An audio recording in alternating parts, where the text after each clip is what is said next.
Well, welcome. This is Mrs. Duncan. I teach English 101 on campus and online, and I'm going through the writing process. Hopefully you've already viewed the Step 1 pre-writing part of the writing process because we're taking the next step, and you have to have already had a list of ideas to pre-write.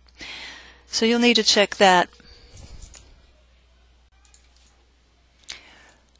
So let's move on to what is an outline and get that going here. An outline is the second step in the process. It's after the pre-writing brainstorming, but before you draft and compose. It's a very important step. You have to have some ideas first, and then you have to arrange them. In your textbooks, this is going to be a chapter devoted to itself called Arrangement.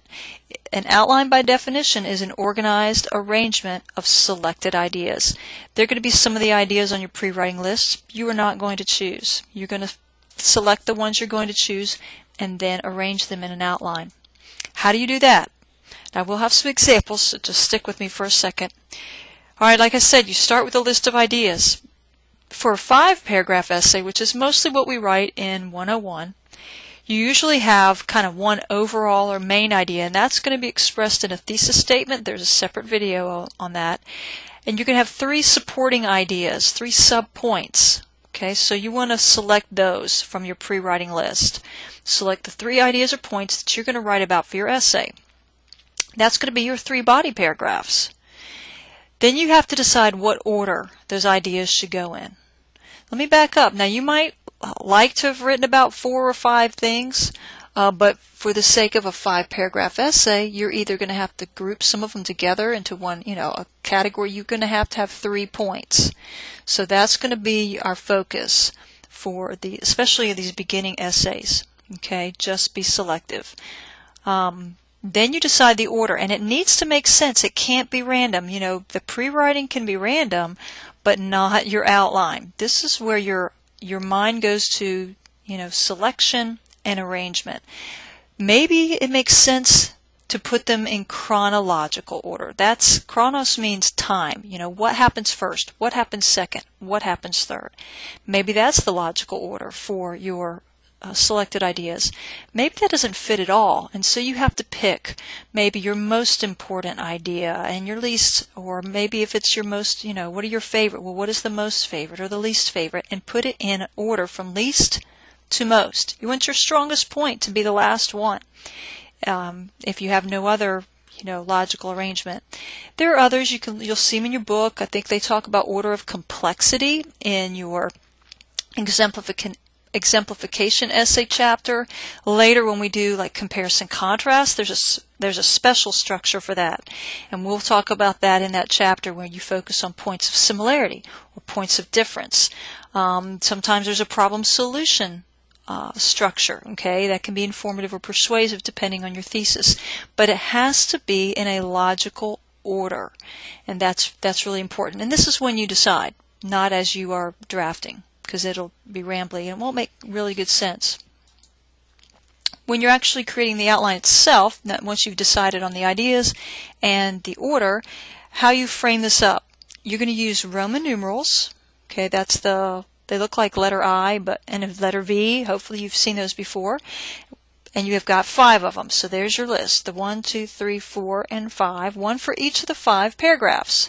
So Roman numeral 1 goes to the introduction paragraph, 2, 3, and 4 go to the 3 body paragraphs, and Roman numeral 5 for the conclusion paragraph. Now remember, we're not writing the paragraph, we are planning what we're going to write. It's just a plan. We're going to include in our outline a basic thesis sentence, and that's all we're going to put for the introduction. You'll see this in a second with an example. This states that big overall idea that you have and the 3 subpoints. Now, some outlines are more formal, okay, and you need to know how to do a formal outline if you need to do that for another class. I require an informal outline where you still use the Roman numerals, and you could just put bullet points, or you can use a letter A, a letter B. Okay, you'll see some subpoints in our examples. I've given you page numbers. You can look at some of those in your textbook, which I would recommend. So let's take a look at one. This is fairly basic, okay? It's not exciting. It's just a plan. Roman numeral 1, that's going to be your introduction. And the most important part right now for you to plan is the thesis statement. And remember we said you'd had to have 3 points.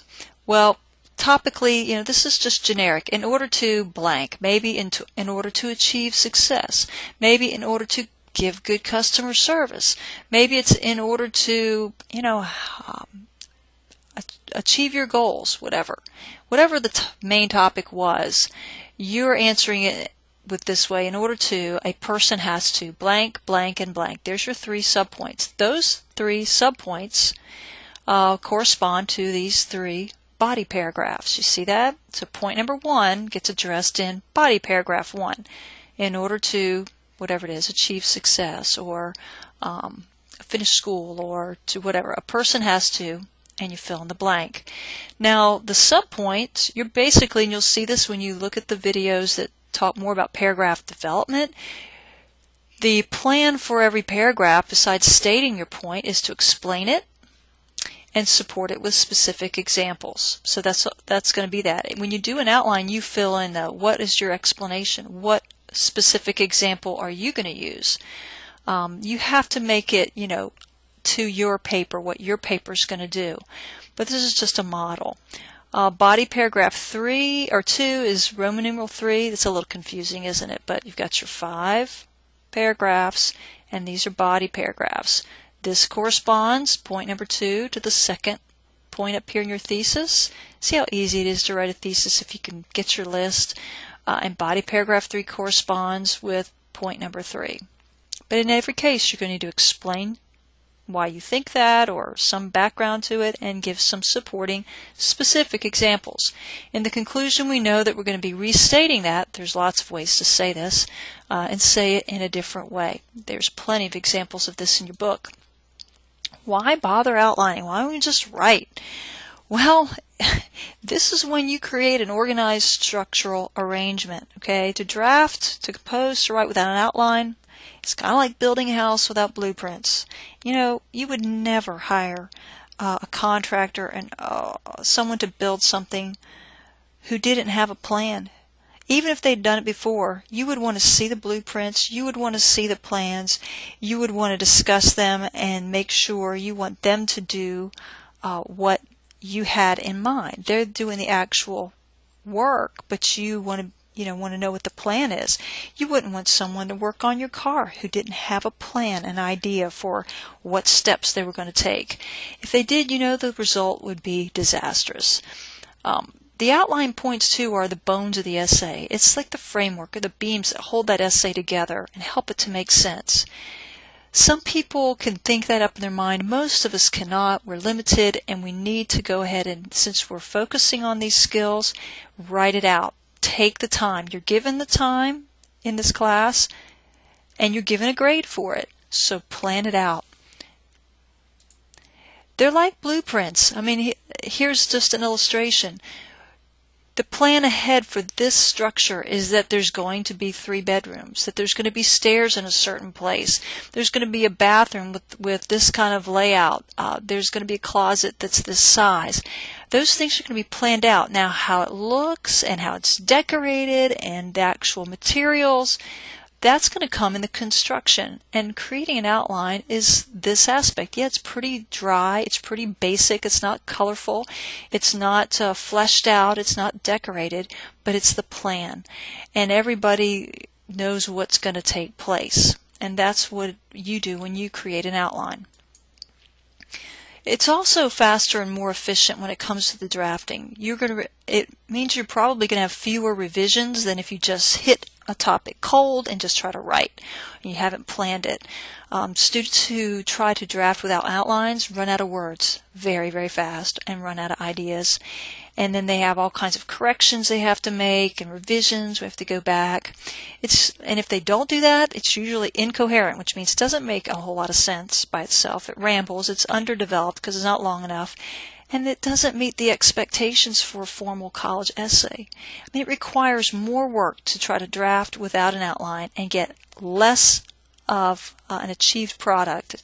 The essay is worse than if you take the time to outline.